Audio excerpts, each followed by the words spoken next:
자, 그러면 우리 이제 계속 이어서 323페이지 보도록 할게요. 자, 우리가 이제 1세대 1주택까지 왔습니다. 양도 시점에, 1세대가 양도일 현재 국내 1주택만을 가지고 있는 상태에서 양도를 했을 때 비과세가 되기 위한 세 번째 전제 조건. 자, 보유한 기간이 몇 년을 채워야 되느냐? 2년을 채워야 돼요. 보유한 기간이. 그때 보유기간이라는 것은 언제부터 이야기하느냐면 취득일로부터 양도일까지를 이야기해요. 단 이게 무슨 지역에 들어가 있느냐? 조정대상 지역에 들어가 있을 때 한해서는 그 2년 이상 보유기간 중에, 자, 조정대상 지역에 들어가 있을 때 2년 이상 보유기간 중에 2년 이상을 거주를 동시에 하셔야 됩니다. 그러니까 2년 보유를 하고 2년 거주를 따로 하는 게 아니라 보유기간 전체에서 거주한 기간이 2년을 채워야 돼요. 이때 거주기간이라는 것은 실제로 살고 있는 기간을 말하거든요. 그래서 뭘로 판단하느냐면 주민등록으로 판단해요. 주민등록상 전입일부터 전출일까지를 이야기하죠. 자, 그렇기 때문에 어찌됐든지 간에 몇 년을 보유를 하셔야 되느냐? 2년 보유는 무조건 채우셔야 돼요. 그리고 그게 조정대상 지역이면 그 2년 보유 기간 중에 2년 이상을 뭐 하셔야 되느냐면 거주까지 하셔야 됩니다. 자, 근데 여기서 한 가지 주의하셔야 될 게 하나 있어요. 뭘 주의하셔야 되느냐면 2년 보유가 아까 말씀드렸던 것처럼 올해까지 2020년 12월 31일까지 양도하신 분에 한해서는 그냥 취득한 날로부터 양도일까지가 2년 이상만 보유하면 돼요. 중간에 집이 몇 채가 있었느냐는 신경 안 써요. 양도 시점에 집이 한 채만 있으면 되고 그 한 채가 취득했을 때부터 2년 이상 보유만 했으면 비과세 혜택을 받는데 내년 1월 1일부터 바뀐 법률이 뭐냐면 1주택 상태에서 보유기간이 2년 이상이 돼야 돼요. 그러니까 지금 요게 신설된 거죠. 자, 2주택 이상을 우리가 2주택 이상을 보유한 1세대가 1주택 외의 주택을 모두 양도한 경우, 자, 1주택 외의 주택을 모두 양도를 했다. 그 말은 다른 집을 다 팔고 몇 주택만 남아있다? 1주택만 남아있다. 그 1주택을 보유하게 된 날부터 보유기간을 계산한다. 무슨 말인지 아시겠죠?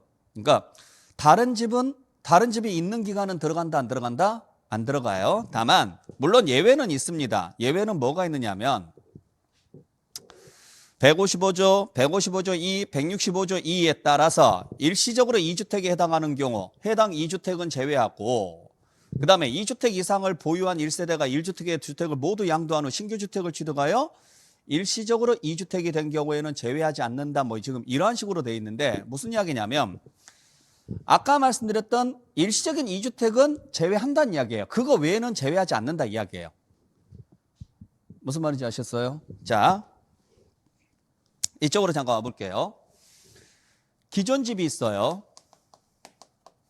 이 집을 양도하기 전에 신규 주택을 취득을 해요. 신규 주택을 취득을 했을 때 요 1년 이상이 지난 후에 신규 주택을 취득하고 신규 주택을 취득한 날로부터 3년 또는 1년 이내 기존 집을 팔았다. 그래서 일시적인 2주택의 혜택을 본다.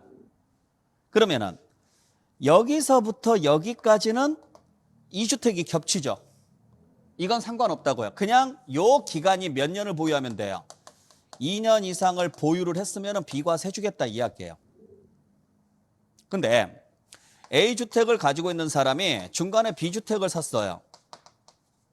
B주택을. 근데 얘를 먼저 팔아요. 그러면 얘는 무조건 2주택에 걸리니까 비과세 못 받겠죠? 그리고 나서 얘를 팔아요. 그러면 얘는 지금 몇 주택이에요? 1주택이죠. 그때는 요 기간은 안 들어가고 요 기간만. 요게 몇 년 이상 보유해야 돼요? 2년 이상 보유해야 돼요. 그래서 다른 집을 다 팔고 몇 주택 상태로 남아있는 상태에서 1주택 상태로 남아있는 상태에서 2년을 보유를 해야 돼요. 그래서 보유기간은 여기서부터 계산한다 이야기죠. 이게 내년부터 바뀌는 내용이에요. 굉장히 강화된 거죠. 그러니까 2년 동안은 다른 집을 절대 소유하지 말아라. 이런 구조로 간다라고 보시면 돼요. 그리고 이 기간 중에 이 기간 중에 거주한 기간이 2년 이상을 채워야 돼요. 이 기간 중에. 아시겠죠? 그러니까 이런 케이스가 있어요. 예를 들어서 내가 전세로 들어가요. 해당 집을. 전세로 들어가서 살다가 한 1년 살았어요. 근데 집주인이 나 이 집 팔려고 내놨어요. 그런데 내가 예를 들어서 전세로 5억에 들어갔는데 이분이 5억 6천에 내놨네요. 근데 이사 가기도 싫고 여기가 딱 좋아요. 직장 다니기도 좋고 애들 학교 다니기도 좋고 그래서 여기가 좋아요. 근데 한 6천만 더 주면은 내가 살 수 있잖아요. 그래서 이 집을 사버렸어요. 그리고 나서 1년 더 살다가 팔았어요.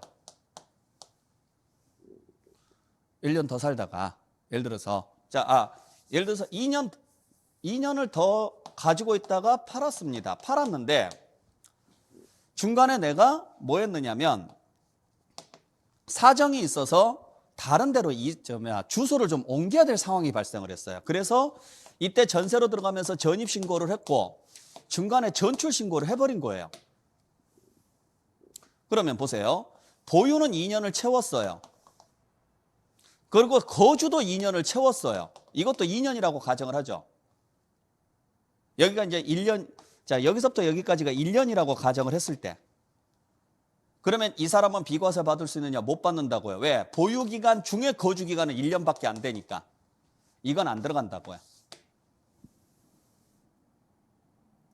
이해되셨죠? 자, 그래서 이러한 내용으로서 여러분들 정리를 좀 해주시면 될 것 같아요. 자, 그러면 이쪽으로 다시 한번 보죠.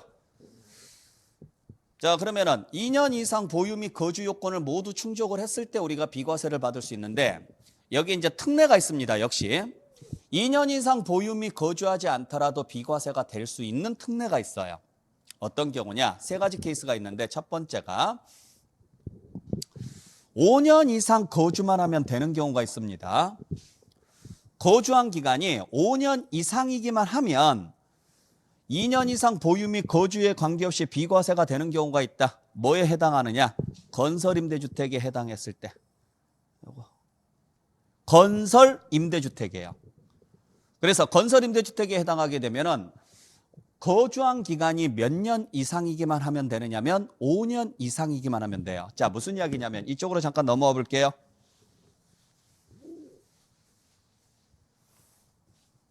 여러분들 건설임대주택은 글자 그대로 임대할 목적으로 건설한 집이에요. 그러니까 우리가 아파트가 두 개가 있거든요. 분양주택이 있고 그 다음에 임대주택이 있고요. 건설할 때부터. 그래서 신규 분양하는 아파트 같은 경우에는 보통 분양가 상한제에 걸리는 경우가 있어요. 근데 그걸 일정 기간 임대한 후에 분양으로 전환을 시키게 되면은 상한제가 적용이 안 돼요. 그래서 건설사들이 보통 분양가 상한제를 피하기 위해서 어떤 경우가 있느냐면 처음부터 분양을 목적으로 짓는 게 아니라 일정 기간 동안은 임대를 하고 보통 한 3년, 5년 요 정도 임대를 하죠. 이후에 뭘로 바꿔요? 분양 전환하는 이런 아파트들. 그걸 건설임대주택이라 그래요. 예전에는 LH공사에서 주공아파트라고 보통 이야기했었던 그 LH공사에서 발주한 아파트 있죠. 이게 의무 임대 기간이 있었잖아요. 뭐 5년짜리, 뭐 10년짜리 뭐 이런 것들이 있었죠. 뭐 20년 넘어가면은 영구 임대라고 보통 이야기를 하는 거고 이러한 것들입니다. 그러면 처음에 내가 이 집에 들어갈 때 어떻게 들어가느냐면 의무 임대 기간이 있으니까 임차에서 들어갑니다. 내가 임대해서 들어가는 거 아니에요. 나는 임차인이에요. 그리고 나서 살다가 임대 기간이 끝나서 분양으로 전환돼요. 그래서 내가 이걸 분양받았어요. 자, 분양받았다는 이야기는 취득을 했다는 이야기죠. 그리고 나서 살다가 이걸 팔았어요. 그러면 원래는 뭘 봐야 되느냐면 요걸 봐야 된다고. 이걸 취득해서 양도할 때까지가 2년 이상 뭐 해야 돼요? 보유 및 거주를 해야 된다고요. 그래야 비과세가 돼요. 물론 양도 시점에 1세대 1주택이라는 전제 하에서 그러면 비과세를 받을 수 있죠? 근데 이걸 못 했어요. 2년을 못 채웠어요. 1년밖에 못 채운 거예요. 그럼 비과세 못 받죠? 그래서 원래는 비과세를 안 해줘야 되는데 이 집이 무슨 집이냐면 살다가 분양받은 집이에요. 살다가. 그러니까 보세요. 임차해서 사는 동안은 내 집이 아니니까 보유는 못하죠. 근데 살 수는 있죠. 그러니까 무엇은 가능해요? 거주는 가능하죠. 자, 분양받는 순간부터는 내 집이니까 보유가 가능하죠. 그리고 뭣도 가능해요? 살 수가 있으니까 거주도 가능하죠. 그랬을 때 우리가 판단해야 될 것은 이게 원칙이라고, 요게 원칙인데 이걸 충족을 못했다면 원래는 비과세가 안 되는 게 정상인데 살다가 분양받은 이 집에 한해서는 요걸 충족했으면 관계없지만 이걸 충족하지 못하더라도 요때부터 이때까지 뭐한 기간, 요 거주한 기간이 몇 년 이상이면 5년 이상 거주한 사실이 있으면 비과세 해주겠다고요.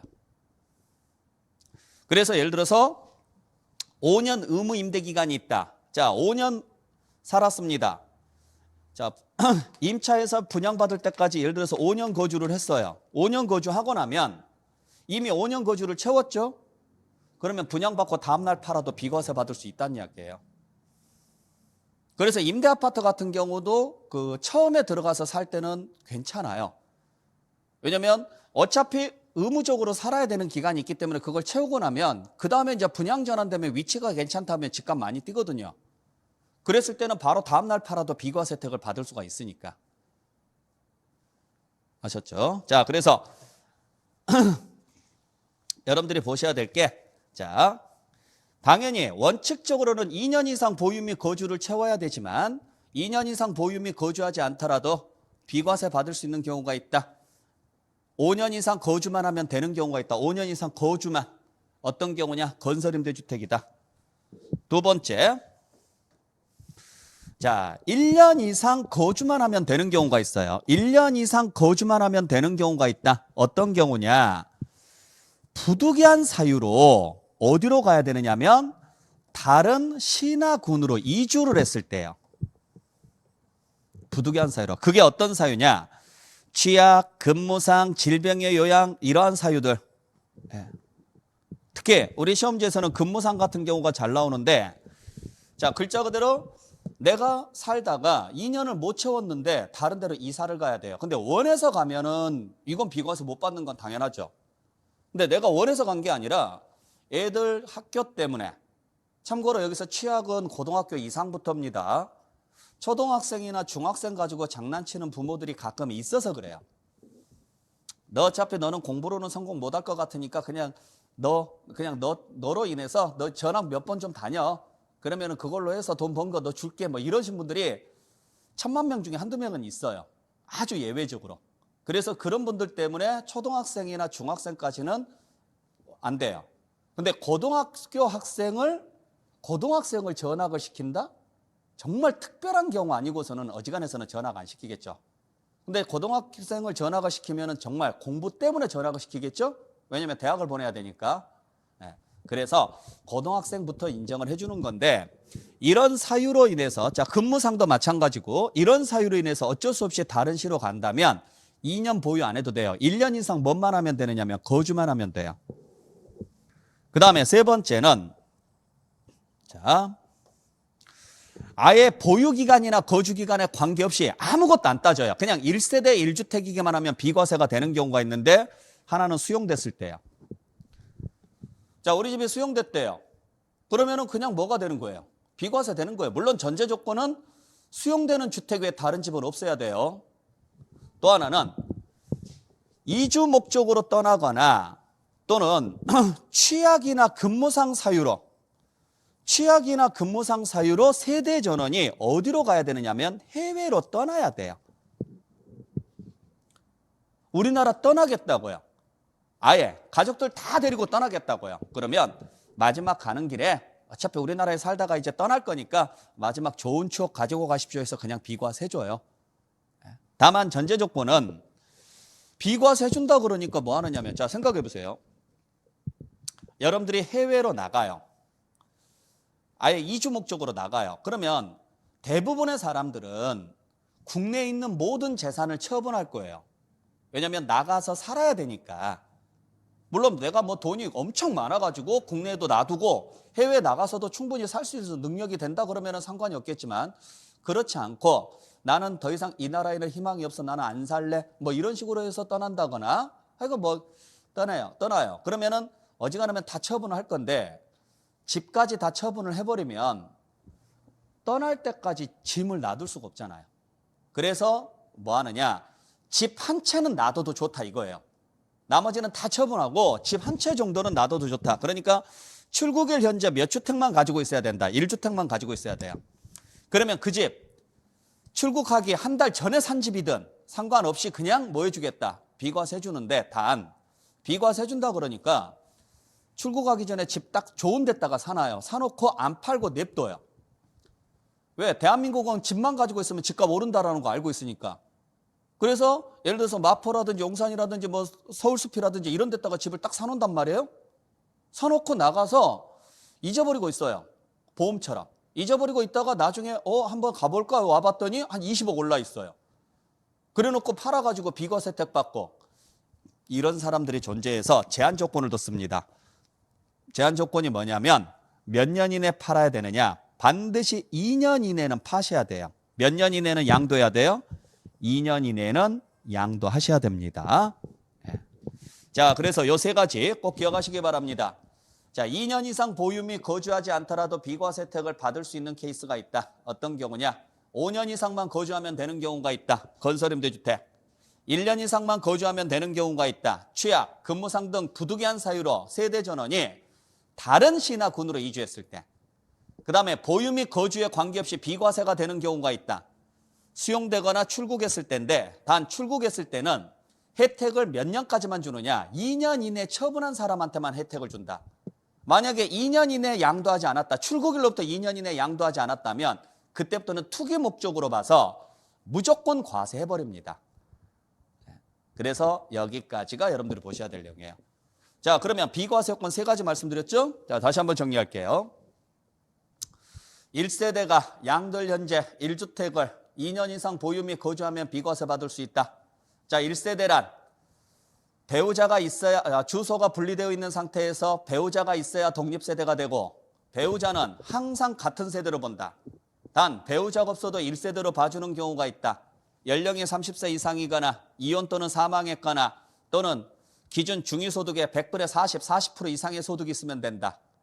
두 번째, 이러한 1세대가 양도일 현재 1주택만을 소유하고 있어야 된다. 그때 1주택이냐 아니냐는 사실상 현황에 의해서 판단하고, 자, 공동소유주택은 누구의 주택으로 보느냐? 각자 소유한 것으로 본다. 다가구 주택은 각각 하나의 주택으로 보되 하나의 매매 단위로 양도했을 때는 전체를 하나로 본다. 겸용주택은 전부 주택으로 보되 주택 면적이 적거나 같으면 주택 외읍 부분은 주택으로 보지 아니한다. 같은 날에 둘 이상의 주택을 양도했을 때는 거주자가 선택한 순서에 따른다. 됐죠? 단 먼저 양도하는 2주택 상태에서 먼저 양도하는 주택도 1주택으로 봐주는 특례가 있더라. 일시적인 2주택이 나왔다. 그러면 1년, 3년 종전. 조정 대상 지역이면 1년 종전. 혼인 나왔다. 5년. 동거봉양 나왔다. 10년. 그 다음에 상속, 농어촌, 문화재, 수도권 밖에 소지하는 주택과 일반 주택이 나왔다. 무조건 일반 주택을 먼저 팔아라. 그러면 1주택으로 봐준다. 그래서 1주택이 됐다면 2년 이상 보유 및 거주를 해야지만 비과세 받을 수 있고, 그때 보유기간은 1주택 상태에서 2년 이상을 보유를 해야 된다. 단 보유 및 거주에 관계없이 비과세가 되는 경우가 있다. 건설임대주택이 나오면 거주 5년, 다른 시나 군으로 이주를 했다 그러면 거주 1년, 수용이 나오면 제한 없고 해외로 출국했다라고 나오면 2년 이내 양도해야 된다. 됐나요? 자, 그렇게 해서 1세대 1주택 비과세 요건을 다 충족했으면 뭘 받아요? 비과세 혜택을 받는 거죠. 그래서 여러분들 교재는 지금 제가 326페이지를 지금 쭉 설명을 드렸어요. 그러니까 326페이지에 나와 있는 내용들인데 내용을 다 읽으면 너무 어려워요. 어려우니까 포인트가 되는 단어만 좀 찾아봐 주시길 부탁드릴게요. 자, 근데 문제는 이러한 요건을 다 충족했음에도 불구하고 비과세가 안 되는 경우가 있다라는 거죠. 아까 세 가지 말씀드렸죠? 첫 번째가 미등기, 두 번째가 허위계약, 세 번째가 고가주택이에요.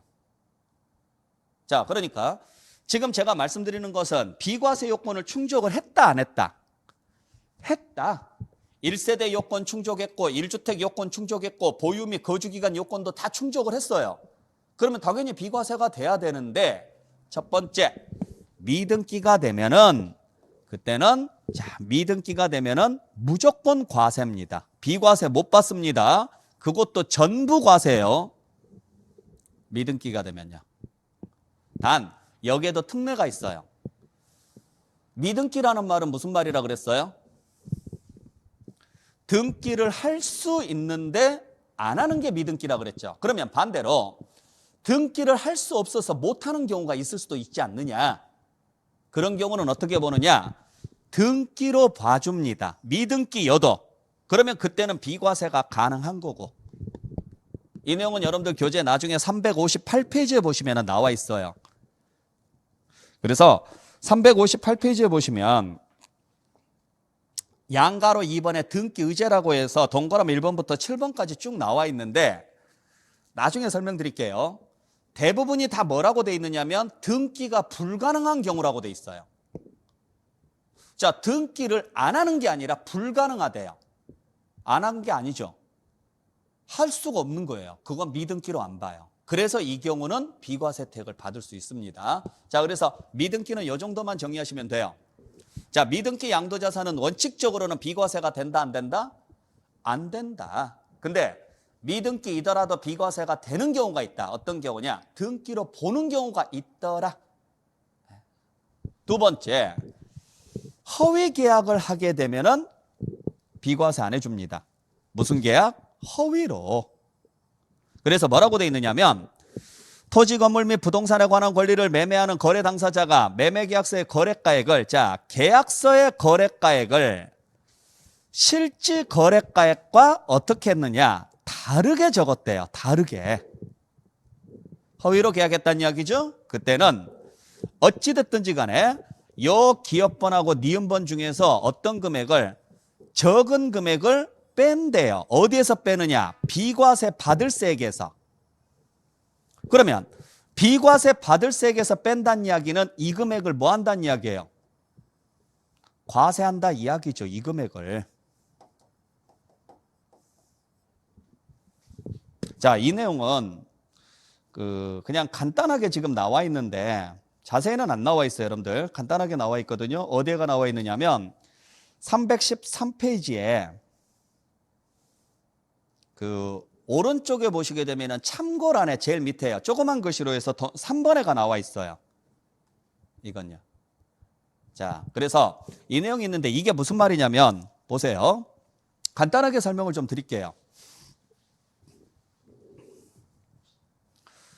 예를 들어서 갑이라는 분이 을이라는 분에게 주택을 팔았어요. 자, 주택을 매매로 거래를 했습니다. 그러면 갑은 무슨 세금을 내야 되느냐면 양도소득세를 내야 돼요. 팔았으니까. 을은 무슨 세금을 내야 되느냐면 취득세를 내야 돼요. 그죠? 근데 보세요. 어차피 우리는 둘 중에 하나예요. 둘 중에 하나인데 과세가 될 거냐 비과세가 될 거냐 이 문제예요.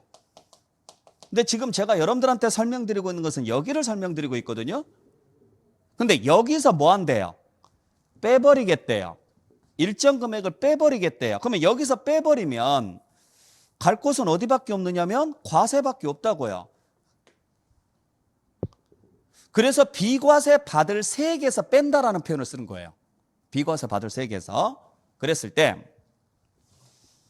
자, 양도소득세는 조금 이따 말씀드리겠지만은 양도가액에서 필요경비를 공제하고 다른 것들을 공제를 어쩌고 저쩌고 저쩌고 해서 세금을 구해요. 그게 이제 뭐가 나오느냐면 산출세액이 나오는데 얼마가 나왔느냐? 3천만 원이 나왔다라고 가정을 하죠. 3천만 원이.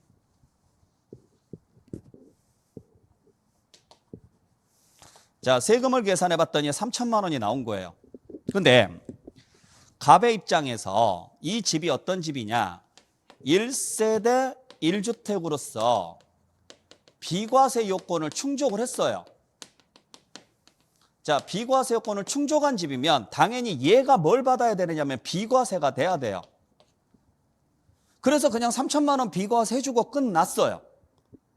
끝. 됐죠? 그래서 3천만 원을 비과세를 해줬는데 나중에 어찌어찌해서 조사를 해보니까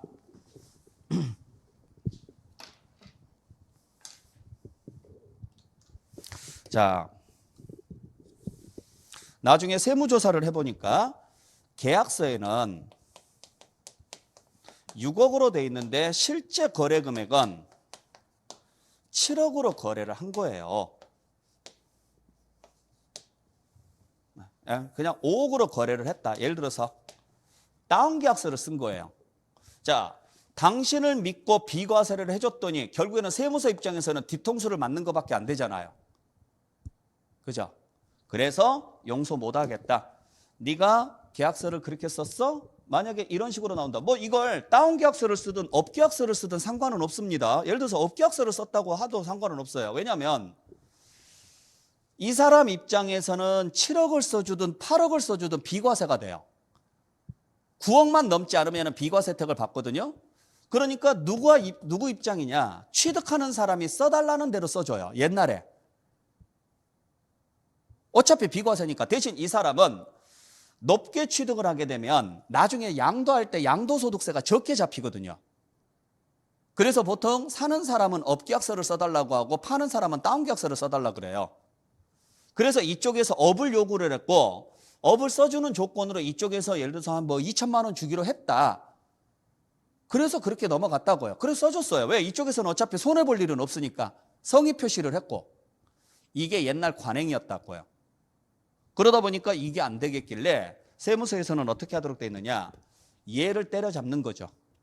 걸렸다? 그러면 너 3천만 원 비과세 해줬더니 업계약서를 써줬어? 안 되겠어. 3천만 원 비과세 해줬던 것 중에서 그 3천만 원, 비과세 해줬던 3천만 원, 그 다음에 여허위로 쓴 금액 1억, 둘 중에 적은 금액을 뺄 거야. 이렇게 가는 거죠. 적은 금액을. 그러면 적은 금액을 빼니까 남는 것은 얼마 남아요?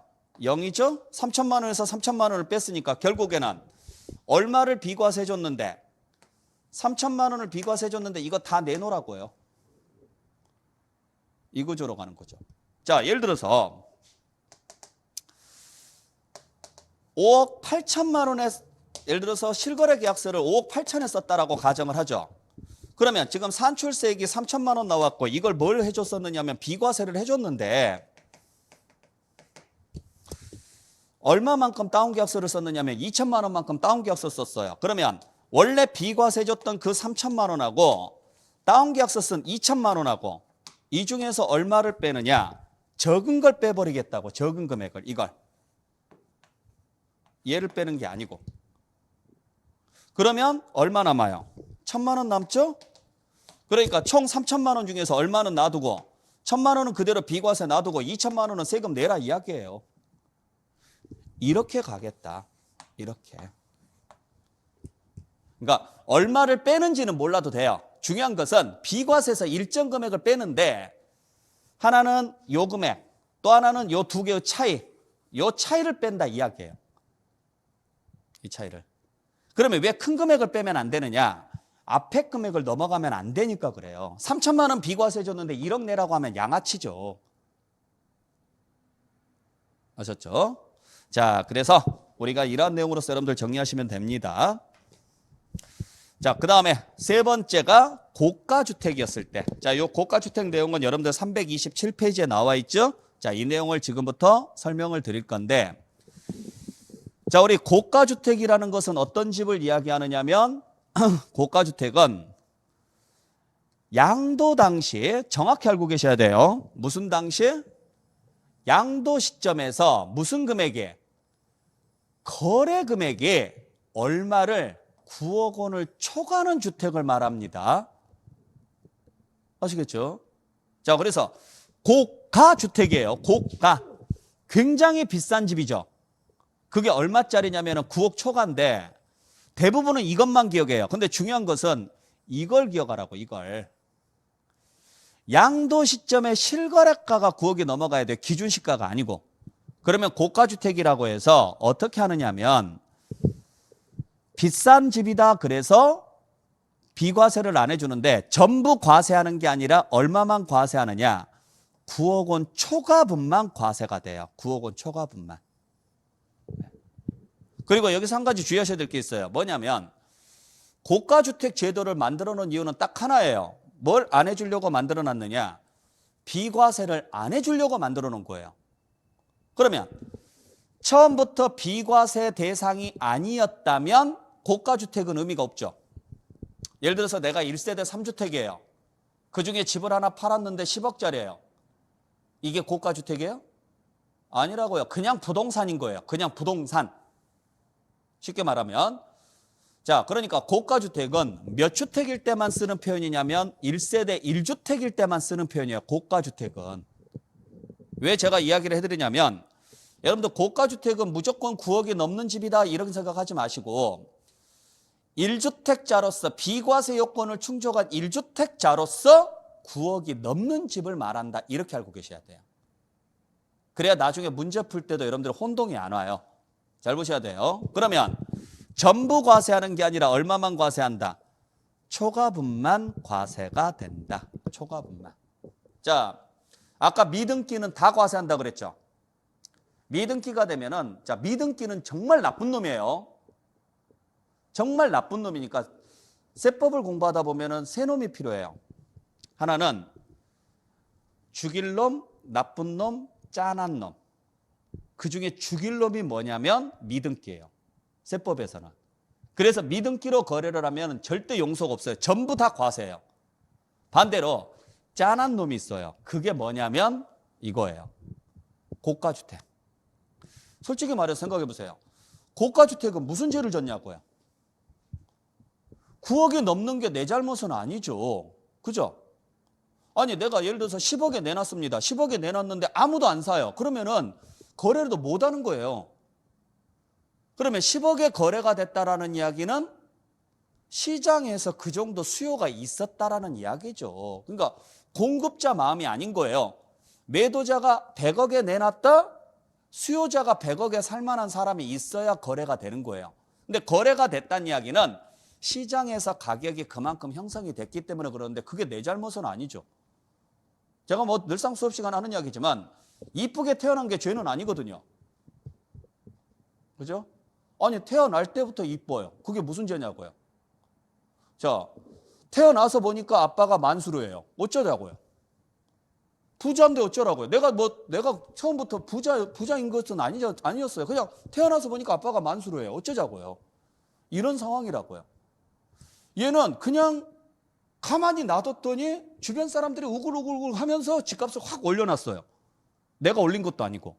시장 상황에 의해서 가격이 올랐어요. 그런가 보다. 태어날 때부터 이쁘게 태어났어요. 근데 거기다 공부까지 잘해요. 정말 재수없죠? 그죠? 그래서 왕따를 당해요. 그게 그 친구 잘못이에요? 아니죠. 아니, 태어날 때부터 이쁜데 거기에다가 공부까지 잘해. 근데 남 친구들은 얘를 왕따를 시켜. 이건 말이 안 되는 거죠. 그게 지금 고가주택이에요. 시간이 지나고 보니까 집값이 9억에 넘어 있어요. 그랬더니 사람들로부터 시샘을 받네요. 그랬더니 정부에서 뭐 하는 거예요? 너 비싼 집이니까 비과세 안 해줘. 이런 꼴이죠. 너무 억울한 집인 거죠. 근데 사회 분위기가 그러니까 그냥 네가 희생을 좀 해라 라고 해서 만들어 놓은 제도인데 제가 개인적으로 봤을 때는 말도 안 되는 법이고 하여간 그래서 이건 다 과세하면 진짜 양아치고 그래서 얼마에 대해서만 과세하느냐면 9억 초과분에 대해서만 과세합니다. 무슨 말인지 아셨죠? 정확히 알고 계셔야 돼요. 자, 그래서 다시 한번 정리합니다. 미등기는 전부 과세한다. 허위계약은 둘 중에서 비과세 받을 금액에서 적은 금액을 뺀다. 적은 금액을. 그 다음에 자 다시 한번. 미등기는 전부 과세한다. 허위계약서는 비과세에서 적은 금액을 뺀다. 고가주택은 얼마를? 9억 초과하는 금액을 과세한다. 만약에 매매계약서상 거래금액하고 실제 거래금액을 다르게 적은 경우에는 전부 과세한다 그러면 틀린 문장. 고가주택에 해당하는 경우에는 전부 과세한다 그러면 틀린 문장. 정확히 보시라고요. 자, 그랬을 때 우리 양도소득세는 어떻게 계산하느냐면 양도가액에서 필요경비를 빼서 계산합니다. 그래서 양도가액에서 필요경비를 빼서 양도차익을 구하는데, 자, 우리 고가주택은 뭐가 9억이 초과됐을 때 고가주택이냐면 요게 거래금액이 요게 9억을 초과를 해야 고가주택이라 그래요. 9억을 초과했을 때. 요게 아니고, 그러니까 이익이 9억이 넘는 게 아니라 거래금액이. 그래서 이게 진짜 억울한 거예요. 자, 생각해 보세요. 옆집은 1억 주고 사가지고 이번에 8억에 팔았대요. 이익이 얼마 생겼어요? 7억의 이익이 생겼는데 이 집은 고가주택이 아니라고 해서 비과세 받았어요. 나는 8억 9천에 사가지고 이번에 9억 2천에 팔았어요. 얼마 이익 생겼느냐? 3천만 원의 이익이 생겼어요. 근데 나는 9억이 넘었다라는 이유만으로 세금을 내야 돼요. 이 사람은 비과세 받고요. 진짜 억울하죠. 억울할 수밖에 없어요. 자, 그래서 매매가가 9억이 넘었을 때 고가주택이고, 그때는 전부 과세하는 게 아니라 그 9억 초과분에 대해서. 그렇기 때문에 매매가로 계산해서 나온 이익도 이익 전체를 잡지 말고 양도가액 중에서, 그 양도가액 중에서 9억이 초과되는 부분에 대한 부분만 과세하도록 되어 있다 이야기죠. 9억 초과분에 대해서만. 그러니까 10억에 팔았다.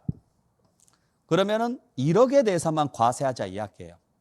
12억에 팔았다. 그러면요, 12억에서 9를 뺀 3억에 대해서만 과세하자 이야기예요. 요 비율만큼만.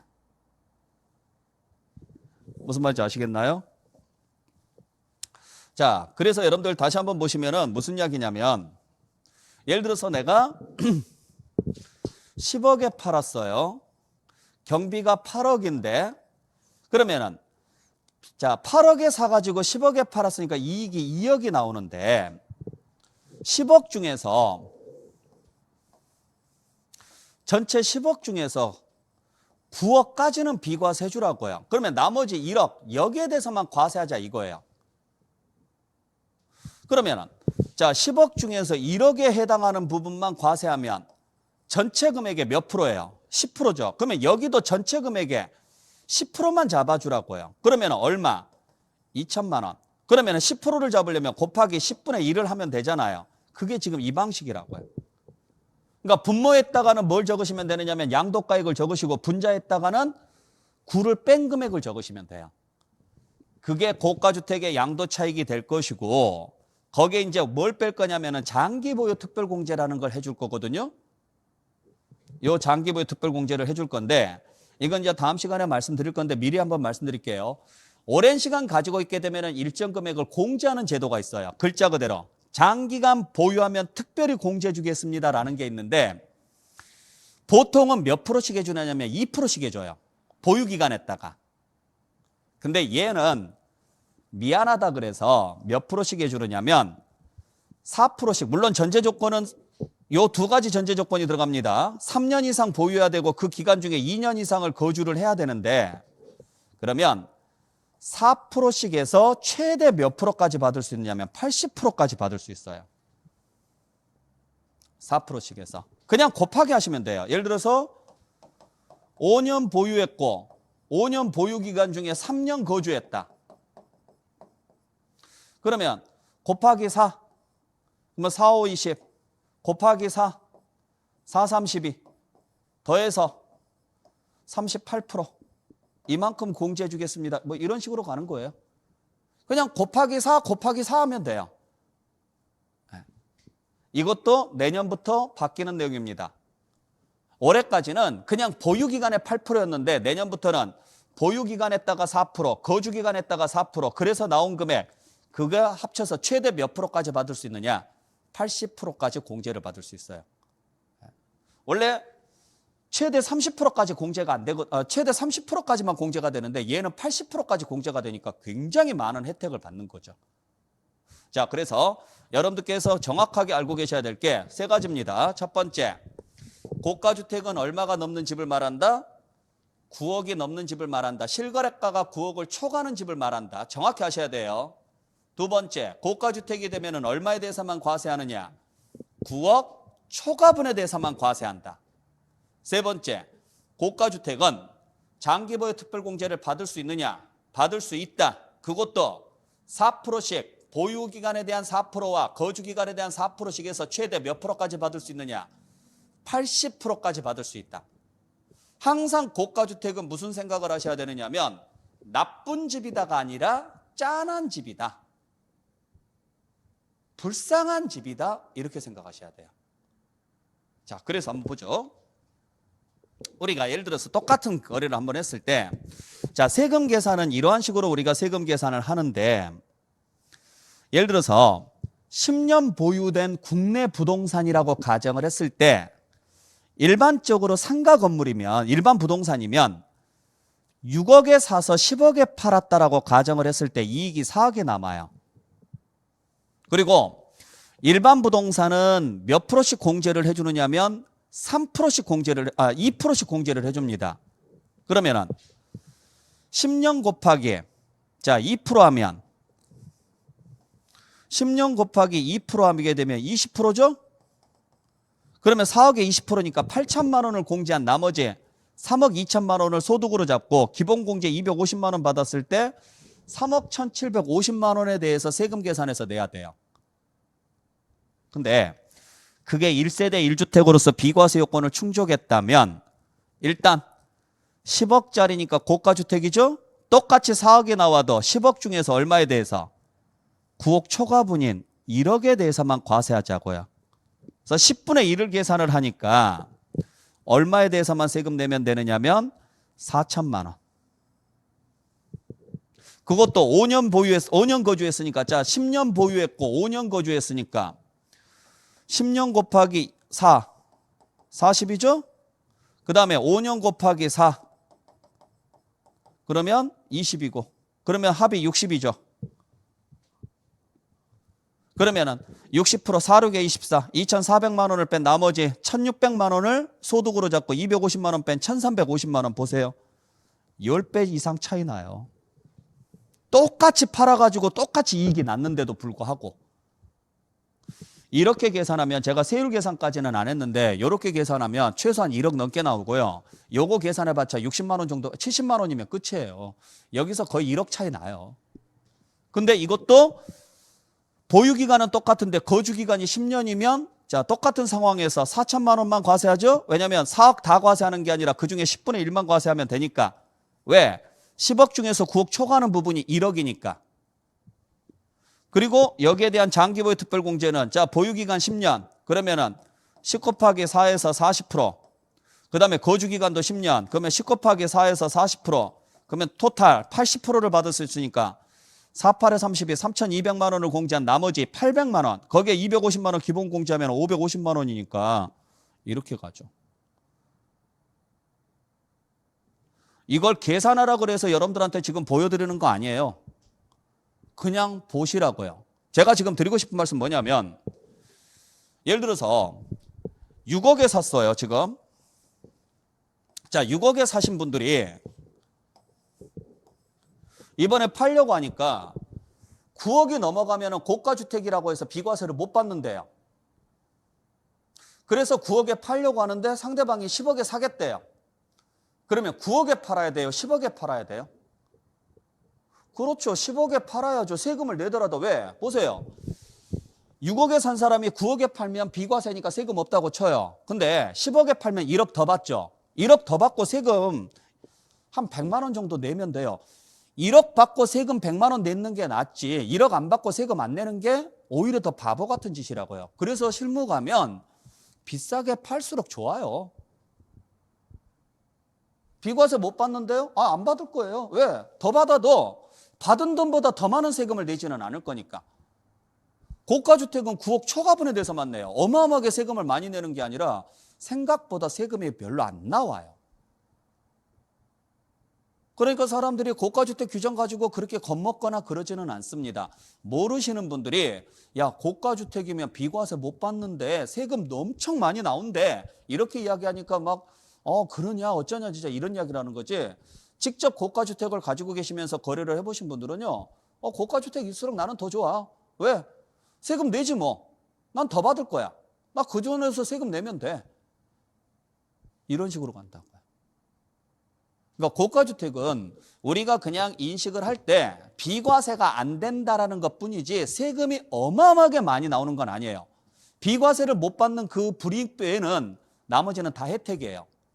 전부 다 과세하는 게 아니라 9억 초과분에 대해서만 과세하죠. 그것도 장기보유 특별공제도 남들보다 많이 해주죠. 이런 식으로 간다라는 거죠. 그래서 여러분들이 이 고가주택 개념까지 좀 기억을 좀 해주시길 부탁드립니다. 자, 그래서 고가주택은 여러분들 327페이지에 나와 있는 내용 정리를 좀 해드렸고, 그러면 여기까지 해서 이제 뭘 말씀을 드렸느냐? 비과세를 전체적으로 다 말씀을 드렸습니다. 잘 기억을 좀 해주시길 부탁드릴게요. 그래서 우리가 다시 한번 정리합니다. 비과세 대상은 5가지가 있는데 우리는 5가지 입주권 포함해서 5개가 있는데 그건 놔두고 4가지만 기억하자. 파산 선고에 의한 처분으로 인해서 발생하는 소득, 농지의 교환 또는 분합으로 인해서 발생하는 소득, 파산 선고에 의한 처분으로 인해서 발생하는 소득, 지적 재조사에 따라서 감소된 부분에 대한 조정금, 그 다음에 농지의 교환 또는 분합, 그 다음에 1세대 1주택 4가지가 있다. 그중에 농지의 교환 또는 분합이었을 때는 쌍방 농지가액의 차익이, 교환하는 쌍방 농지가액의 차익이 가액이 큰 편의 4분의 1 이하가 돼야 된다. 아셨죠? 그리고 경작상 필요에 의해서 경작했을 때는 3년 이상 경작해야 된다는 거, 그 정도만 정리하시면 되고, 1세대 1주택 비과세 요건을 충족하려면 양들 현재 1세대가 돼야 되고 1주택이 돼야 되고 1주택 상태로서 2년 이상 보유 및 거주까지 해야 된다. 거기에 이제 특례까지 나왔으니까 말씀을 드렸고, 단 이 요건을 충족하더라도 미등기가 되면은 전부 과세가 되고, 허위계약서를 쓰게 되면은 둘 중에 적은 금액을 비과세 받을 금액에서 빼고, 고가주택이 되면은 9억 초과분에 대해서만 과세가 된다. 여기까지가 여러분들에게 오늘 정리했던 내용입니다. 잘 기억을 좀 해주시고, 자, 그렇다면 비과세 되는 것을 제외한 나머지는 다 세금 계산해서 내야죠. 그죠? 자, 세금 계산해서 내야 되는데 세금 계산식은 어떻게 되느냐? 자, 여러분들 교재 보시면 331페이지에 나와 있습니다. 자, 세금 계산식은 이러한 식으로 계산하는데, 자, 요걸 정확하게 외우고 계셔야 돼요. 이건 100번이고 1000번이고 무조건 외우셔야 돼요. 수백 번을 연습을 하셔야 돼요. 완벽하게. 자, 그래서 보시면은 뭐에서 출발하느냐? 가액에서 출발합니다. 그리고 차익을 구한 다음에 소득을 구하고 과세 표준을 구한 다음에 세액을 구합니다. 자, 그래서 순서별로 그대로 가셔야 돼요. 그리고 각각을 계산을 할 때 공제되는 금액이 있습니다. 뭘 공제하느냐? 필요경비를 공제하고 장기보유 특별공제를 공제하고 기본공제를 공제합니다. 이 순서를 정확하게 알고 계셔야 돼요. 왜냐하면 시험제 낼 때 이 순서를 물어보는 문제가 시험제 잘 나와요. 그러니까 뭐라고 내느냐? 양도소득금액 계산 시 가장 마지막에 공제되는 것은 뭐냐? 그러면 장기보유 특별공제거든요. 근데 꼭 기본공제라 그래요. 왜? 내가 외울 때 기본공제를 마지막에 외워놓고 보니까. 그 시험제 나왔을 때 양도소득금액 계산 시 이렇게 문제를 내거든요. 가장 나중에 공제되는 것은 뭐냐? 이렇게 물어봤을 때 요것만 봐요, 여러분들이. 그래서 외웠던 것 중에서 가장 나중에 공제되는 게 맞아, 기본공제였어 하고 기본공제로 간다고요. 근데 요게 중요한 포인트죠. 위치가 여기라고요. 그러면 이거 계산할 때 가장 마지막에 공제되는 것은 장기보유 특별공제죠. 기본공제는 뭐 계산할 때? 과세 표준 계산할 때 가장 마지막에 공제되는 게 기본공제고. 그러니까 차익을 물어봤는지 소득을 물어봤는지 과세 표준을 물어봤는지 정확하게 여러분들이 외워주셔야 돼요. 그래서 나중에 가면 제가 이럴 거예요. 나중에 가면 그냥 글자만 쓸 거예요. 포인트가 되는 글자만. 자, 양도가액에서 필요경비를 공제합니다. 그래서 차익을 구하시고 장기보유 특별공제를 공제해서 소득을 구하시고 기본공제를 해서 과세표준을 구한 다음에 세율을 곱해서 세액을 계산한다. 이렇게 쓸 거예요. 이렇게만 써도 여러분들이 알아들을 수 있어야 돼요. 그래서 만약에 시험지에서 양도소득금액은 양도차익에서 이렇게 물어보면 장기보유 특별공제만 공제한다라고 해야 돼요. 근데 양도소득금액은 양도가액에서 이렇게 물어봤으면 필요경비와 특별공제를 공제한 금액으로 한다. 이렇게 가셔야 된다고요. 양도소득 과세 표준은 양도차익에서 이렇게 물어봤으면 특별공제하고 기본공제만 공제한다. 이렇게 가셔야 되고. 그래서 이걸 정확하게 써서 외우시라고요. 100번을 쓰셔도 좋고 1000번을 쓰셔도 좋아요. 자, 그랬을 때 일단 단순히 외우려고 하지 마시고 뜻을 이해를 한 다음에 외우세요. 자, 우리가 양도소득세는 왜 내는 세금이냐면 팔아서 이익이 남아야 돼요. 그래서 뭘 계산을 해야 되느냐면 이익을 계산을 해야 되는데 이때 이익이 뭐냐면 차익이에요. 근데 그 차익을 계산하려면 그래서 여기는 익자를 쓴 거예요. 근데 차익을 계산하려면 수입 금액하고 지출 금액이 있어야죠. 그때 수입에 해당하는 금액이 가액이고 지출에 해당하는 금액을 경비라 그래요. 그래서 수입에서 지출을 빼서 이익이 나왔으면 그걸로 세금 계산하면 되는데 이익을 2번 더 계산한다고요. 하나는 소득금액이라는 이름으로 또 하나는 과세표준이라는 이름으로. 왜 이 두 개를 계산을 해야 되느냐 보시면 자, 중간에 장기보유 특별공제를 하나 빼고 기본공제를 하나 빼죠. 자, 장기보유 특별공제가 무슨 말이에요? 글자 그대로 해석을 해보세요. 장기간 뭐 했기 때문에? 보유했기 때문에 특별히 공제 주겠습니다. 그래서 우리가 뭐라고 이야기하느냐면 장기보유 특별공제라 그래요. 무슨 말인지 아시겠어요? 장기간 특별히 공제했기 때문에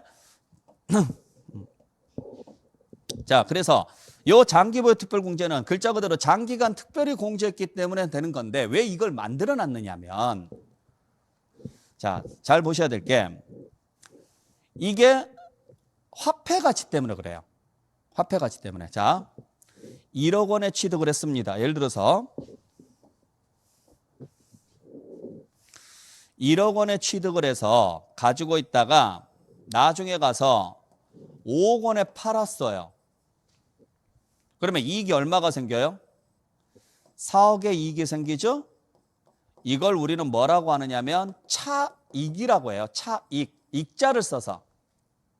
문제는 10년 보유하고 나서 팔았는데 10년을 보유하고 나서 팔았는데 그러면 진짜 내 이익이 4억일까? 이게 문제거든요. 10년을 보유하고 나서 팔았으면 진짜 내 이익이 4억일까요?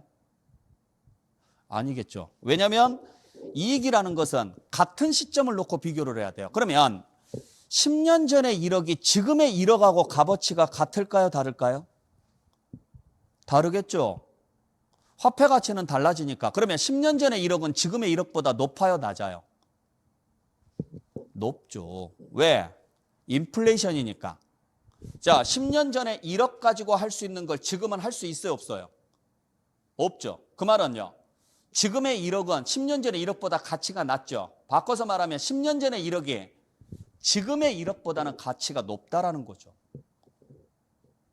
생각해 보시면 그래요. 여러분들 10년 전이면 벌써 2010년도인데 2010년도라든지 2008년도라든지 이때는요. 그래도 마트 가서 10만 원 주면은요. 그래도 카트 절반은 채웠어요. 근데 요즘은요. 마트 가서 10만 원 들고 가보세요. 바닥 겨우 안 보이게 할 정도밖에 안 돼요. 한 두세 개 사고 나면은 뭐 한 몇 개 안 샀는데도 10만 원 훌쩍 넘어가요. 그만큼 화폐 가치는 많이 떨어졌어요. 화폐 가치가 떨어졌다는 이야기는 물가가 올랐다는 이야기니까. 결국에는 10년 전에 1억은 지금의 1억보다 가치가 높다라는 거죠. 그러면 같은 시기를 비교해서 놓고 봤을 때 진짜 이익은 여기밖에 안 되죠. 이걸 뭐라고 하느냐면 소득이라 그래요. 근데 그러려면 요걸 계산하려면 이게 얼마인지를 알아야 되는데 이걸 계산하는 게 쉬워요, 어려워요? 어렵죠? 그죠? 아니 이건 물가가 다 다르니까. 그래서 어떻게 하기로 했느냐? 세금은 일반인이 내는 거예요. 그러니까 어렵게 가면 안 되고 쉽게 가야 되겠죠? 그래서 어떻게 하기로 했느냐면 일단 화폐 가치는 고려하지 말고 숫자로 먼저 계산을 해라. 숫자로. 그걸 차익이라 그래요.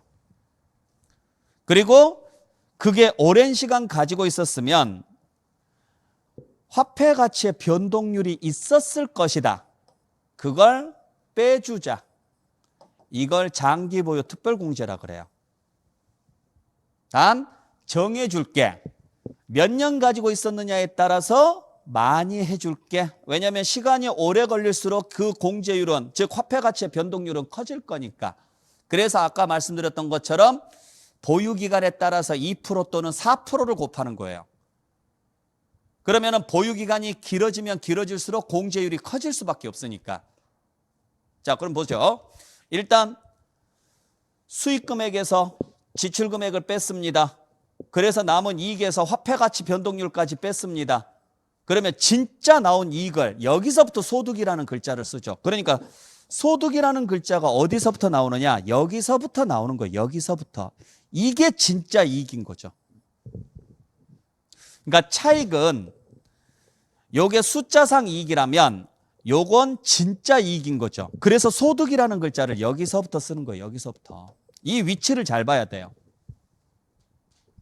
요 전까지는 소득이라는 글자가 없어요. 근데 이 다음부터는요. 소득 다 소득이라는 글자를 쓰거든요. 됐죠? 자, 그래서 일단 지출 빼줬고 화폐 가치의 변동률도 빼줬는데 그게 화폐 가치가 올해 1월 달하고 지금 12월 달하고 많이 변했을까요? 얼마 안 변했을까요? 얼마 안 변했겠죠. 그래서 최소한 3년 지난 거부터 해줄게 이야기해요. 그래서 장기 보유할 때 최소 전제 조건이 3년인 거예요. 3년 전까지는 3년 안 돼서 팔았다 그러면 화폐 가치는 변하지 않는 걸로 봐서 이게 없습니다. 그러면 양도가액에서 필요경비 빼면 그냥 소득인 거예요. 자, 그러면 이제 진짜 이익이 나왔으니까 이걸로 계산하면 되는데 하나 더 빼주죠. 뭐 빼줘요? 기본공제 주죠? 왜 해주느냐? 우리가 돈을 버는 목적이 뭐예요? 먹고 살려고. 먹고 살려고. 그죠? 그러면 국가의 세금을 먼저 낸 다음에 내가 먹을 걸 챙겨야 돼요. 내가 먼저 살아야 국가의 세금을 내는 거예요. 내가 먼저 살아야죠. 그래서 당신들 먹고 사는 비용은 빼드릴게요. 최소한의 인간답게 살 수 있는 비용은 빼드릴게요. 그래서 기본공제라는 걸 해줘요. 솔직히 말해서 이거 250만 원인데 250만 원 갖고 뭘 먹고 사냐고요. 말도 안 되는 소리죠. 그냥 생색내기로 만들어 놓은 것뿐이에요. 근데 이제 일해서 번 돈, 근로소득이라든지 사업소득 같은 경우는 여러분들 잘 아시다시피 의료비, 또 기본공제 뭐 이런 것들이 있거든요. 가족들 공제해 주는 거 있고 의료비 공제해 있고 교육비 공제해 주는 거 있고 이거 왜 주느냐면 인간답게 살 수 있는 최소 비용은 빼주겠다 이거예요. 네가 번 돈에서 네가 인간답게 살기 위해서 최소한에 들어가는 비용들은 다 빼줄게. 그리고도 돈이 남으면 그걸로 세금을 내라 이야기예요. 그래서 그것까지 빼주고 남은 돈을 세금을 낼 수 있는 돈이다. 그래서 그걸 과세 표준이라고 하는 거죠. 그 금액의 일부를 뭘로 내주시라고요? 세금으로 내주시라는 이야기예요. 그러니까 흐름상 보면 계산상으로는 말이 안 되는데 흐름상으로는 말이 돼요. 자, 전체 금액 중에서 전체 수익 금액 중에서 뭘 빼줬어요? 지출을 빼줬습니다. 필요경비 뺐어요. 그러면 이만큼 남죠?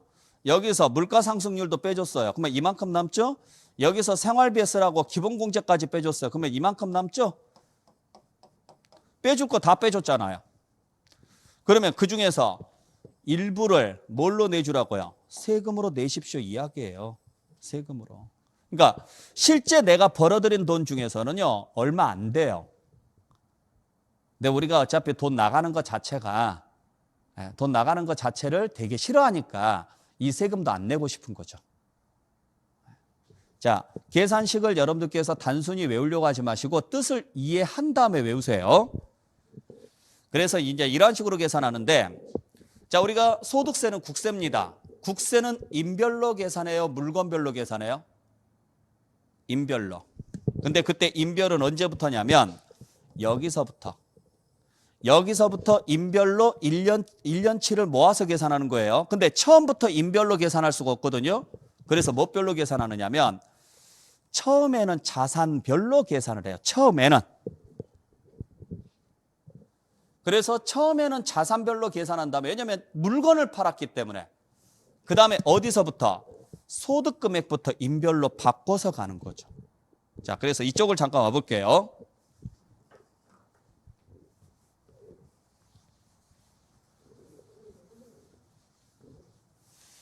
이쪽으로 잠깐 와서 보시면 A를 하나 팔았어요. 그러면 양도가액에서 필요경비를 공제해서 차익을 구하시고 여기서 장기보유 특별공제까지 공제해서 소득을 구하시라고요. 일단 여기까지 구하라고요. 또 B를 하나 팔았어요. 그러면 역시 양도가액에서 필요경비를 공제해서 양도 차익을 구하시고 여기서 장기보유 특별공제까지 공제해서 소득을 구하시라고요. 또 C라는 걸 하나 팔았어요. 그러면 양도가액에서 필요경비를 공제해서 양도 차익을 구하시고 여기서 장특공제를 해서 소득을 구하시라고요. 그리고 나서 올해가 끝났어요. 자, 2020년도가 끝났습니다. 그러면 여기서 4천만 원의 소득이 발생했고 여기서 1억의 소득이 발생을 했고 여기서 2천만 원의 소득이 발생했다고 가정을 하죠. 그러면 이제 뭐 별로 계산했어요? 자산별로 계산했죠? 자, 이제 뭐 별로 다시 재구성하시라고요? 인별로 1년치 모아서. 그래서 등기부를 봤더니 이건 갑과 을의 공동명이고 이건 갑의 단독명이고 이것도 갑과 을의 공동명이에요. 둘이는 부부고 지분은 동일하다고 가정을 할게요. 그러면 갑이 벌어들인 소득이 얼마냐? 자, 갑이 벌어들인 소득을 봤더니 A에서 2천만 원, 4천인데 갑과 을이니까 2천씩. B는 갑의 거니까 1억. C는 2천인데 갑과 을이니까 1천만 원. 자, 그러면 을이 벌어들인 소득은 얼마냐? A에서 얼마? 2천만 원. B는 안 되고 C에서 얼마? 1천만 원. 이렇게 계산하라고요, 이제. 그러니까 처음에는 뭐 별로 계산한 다음에 자산별로 계산한 다음에 그걸 다시 뭐 별로 재구성하시라고요? 인별로, 소득금액에서. 그래서 갑의 1년치 소득을 모아보니까 1억 3천이네요. 그러면 여기서 갑의 생활비를 빼줘서 남은 금액에다가 세율을 곱해서 세금 계산해서 내십시오 이야기예요. 자, 을이 1년 동안 벌어들인 소득이 3천입니다. 그러면 여기서 생활비, 을의 생활비를 빼줄 테니까 그거 빼서 과세표준을 구한 다음에 세율을 곱해서 세금 계산해서 내주십시오. 이렇게 가는 거예요. 여러분들이 이 계산을 하라는 이야기가 아니에요. 계산 문제는 안 나와요. 흐름을 이해를 하시라고요. 흐름을.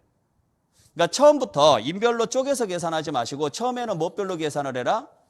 자산별로 계산하십시오. 소득 금액을. 그리고 나서 그걸 뭐 별로 다시 재구성하십시오. 인별로.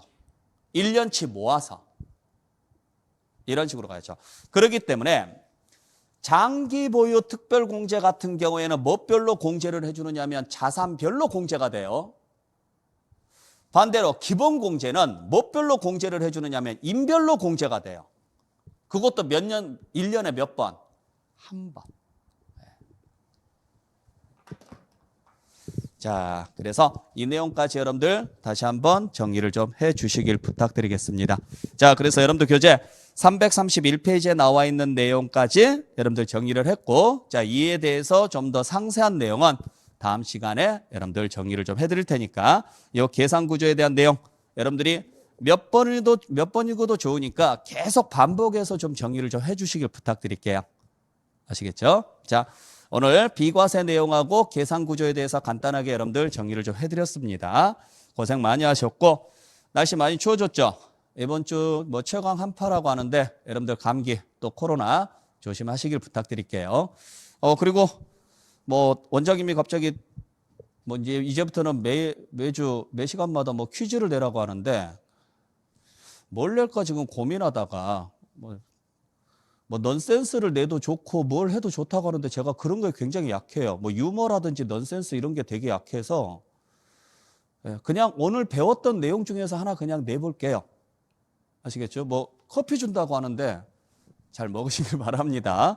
자, 뭐 어려운 내용은 아닙니다. 자, 오늘 우리 배웠던 내용 중에서 아까 비과세 특례 있었죠? 특례 중에 직계 존속을 동고봉양했을 때 동고봉양입니다. 몇 년 이내 먼저 양도하는 주택은 1주택으로 봐줄 것이냐. 자, 몇 년? 그거 여러분들 정답 올려주시길 부탁드리겠습니다. 자, 오늘 수고 많이 하셨고 여러분들 다음 시간에 뵙도록 할게요. 마치겠습니다. 수고하셨습니다.